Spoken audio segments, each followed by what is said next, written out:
De ses parents, Daniel Boger a conservé ces 2 photos. Tous 2 ont péri noyés lors de la tempête Xynthia. Si le procès il y a 1 an a pu apaiser un peu Daniel et son épouse, celui en appel qui doit démarrer dans 1 mois fait remonter des angoisses, mais aussi des problèmes de santé. Après Xynthia, Daniel a déjà fait 2 infarctus. Malgré moi, ça revient. La nuit, je dors plus. Dès qu'il y a un petit peu de vent, je suis angoissé. Enfin bref, je supporte pas.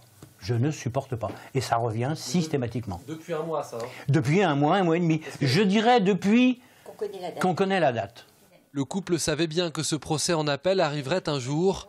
Mais à 1 mois de son ouverture, c'est comme si tout recommençait à zéro.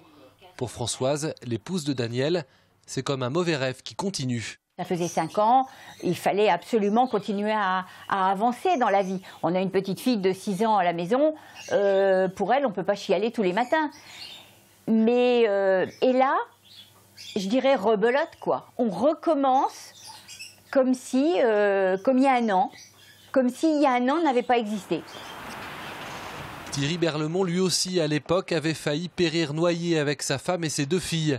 Aujourd'hui, la famille a reconstruit sa vie à La Tranche-sur-Mer. Pour lui, ce procès en appel marquera, il l'espère, la fin de 6 années de combat. Le procès en appel va fermer le livre Xynthia. J'espère qu'il fermera le livre Xynthia pour qu'on puisse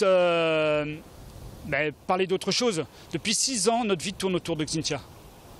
On a envie de parler d'autre chose, on a envie de passer à autre chose. Le procès en appel s'ouvrira le 16 novembre prochain à Poitiers. Il devrait durer de 2 à 3 semaines, avec à son issue un possible recours en cassation.